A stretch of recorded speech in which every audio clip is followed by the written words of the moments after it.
Hey, Eric here. This video is for those that are specifically inquiring about Aspen updates and what their options are. So if you're not doing Aspen, don't waste your time on this video. It won't have anything to do with you.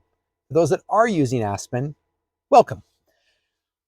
I will try and keep this somewhat short, but it was a lot of research to figure it out. So the precipice to this was when I did my engine overhaul, my A&P recommended I yank my vacuum system. Well, the problem is that my attitude indicator that was sitting here drove my legacy autopilot for roll and pitch. My GPSS was all through my Avionics, but roll and pitch came through that. So if I was going to pull that, then I had no way of getting pitch and roll information to my legacy 3C autopilot. The other problem is if you pull the attitude indicator, now we start getting into some FAA requirements in regard to backup instrumentation. So to address the first one regarding the attitude indicator, what I ended up doing was getting an EA100, which is mounted right up here. And what an EA100 does is it takes the digital outputs from an Aspen display, converts them to analog, basically just converts them to plus or minus voltages, and then that feeds into the legacy autopilot. You'd think it's more complicated than that. That's really all it does. There's some other technology obviously going on in the background, but really that's its sole purpose. Take digital from the Aspen, convert it to analog to feed that. There are some settings, there are some idiosyncrasies to it in regard to the install. You want to obviously make sure your avionics shop knows what they're doing in regard to pins, how they pin it, how they secure it, some things like that. There also are some idiosyncrasies regarding getting it set up. So regarding its voltages and such. Mine's very close, but I am going to need to take it to another shop to have it finally dialed in. But the EA100 works great. I would say, unfortunately, it's really not any better than the legacy attitude indicator. I was hoping to get some additional benefit. There really isn't.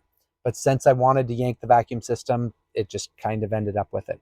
But it was nice because then we were able to remove the vacuum gate, the vacuum idiot bulb. We were able to remove the vacuum gauge. We were able to remove the vacuum wiring, able to remove the vacuum switch, and just get all of that junk out of the plane.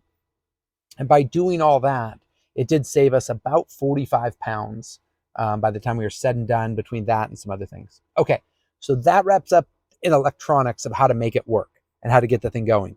The next thing is what is required from an FAA standpoint.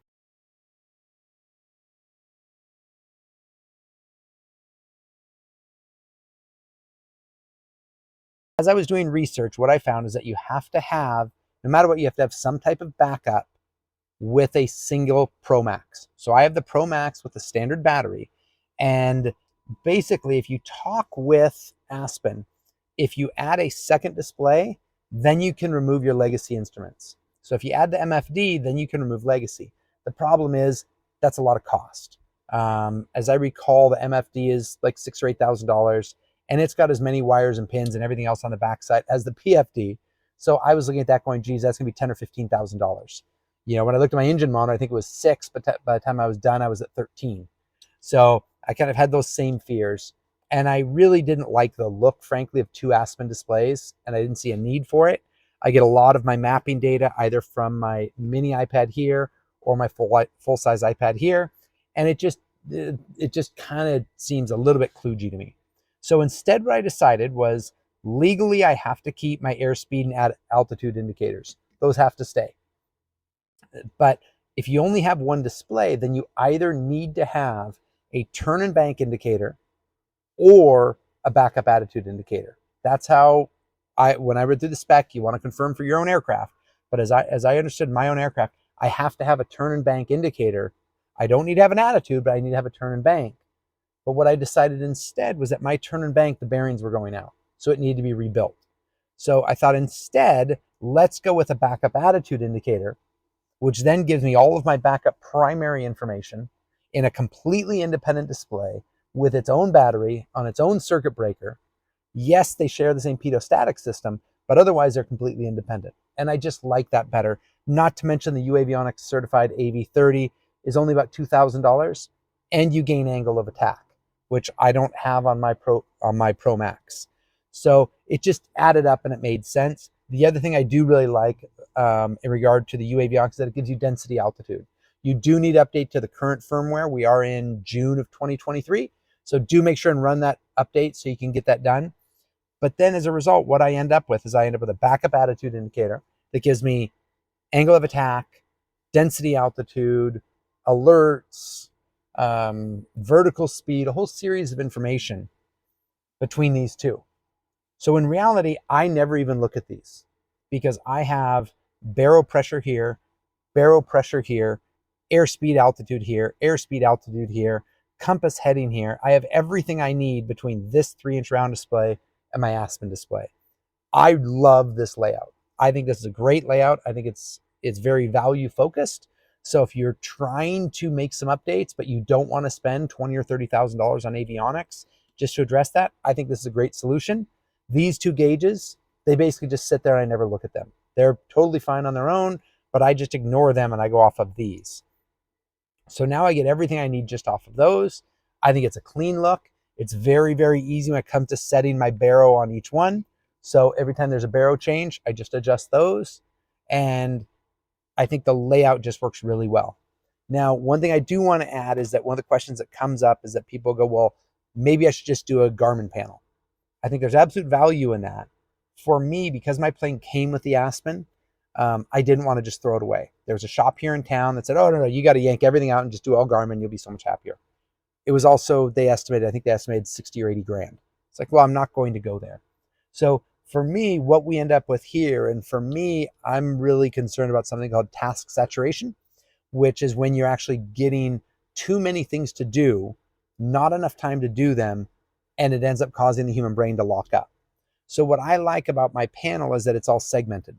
So anything regarding the aircraft, direction, heading, location, anything in regard to that side of it, I can get off of these gauges right here. And in reality, I can get pretty much everything right here on my Aspen, except for a couple small things like angle of attack. But anything regarding, because I have the synthetic vision on here, I can see mountains, I can see my airspeed, I can see my altitude, I can see my compass heading, I can get everything regarding my aircraft and what's going on right here. I really like that. Then if I have a concern about the mechanics of the aircraft, I go here. I go to this gauge stack and I can go, okay, how's the engine running? How's my fuel? How is everything on the aircraft? How's my oil pressure? I can do a quick glance here and I get idiot bulbs up here at the top if there is anything that's odd. So it makes it a really nice quick glance to see if my power plant and everything associated with it is good. Then I go to here and this gives me, my GPS and my location and mapping and traffic. So for me, I like that segmentation because there may be times where I'm not worried about mountains, airspeed, elevation, all of those kinds of things, because maybe I'm at 10,000 feet over southern Idaho. And so there's nobody around, everything's fine, but I am in the middle of fighting a mechanical issue. That mechanical issue I know is only here. I don't need to worry about GPS at that time. I don't need to worry about the aircraft at that time because I'm 8,000 feet above the ground and it's a clear day and beautiful. What I'm trying to address is why do I have a high EGT or something else? So I'm only focusing on these gauges, which works for me, not for everybody, but I like it. So in the end, to wrap up this, like I said, the warning that this is a longer video than planned. I do like how my panel ended up. I do really like the Aspen as my primary. I strongly recommend the Avionics. One of the great things is it goes in incredibly easy. There's literally 5 wires and 2 hoses and you're done. So the install of it is incredibly inexpensive. As anyone knows who owns an airplane, often the install is more expensive than the Avionics. So that's what I ended up with. So hope this was informative. For those who are looking at doing an update, hopefully I gave you some information to actually move it forward and not overwhelm you. And yeah, enjoy flying and have a great time.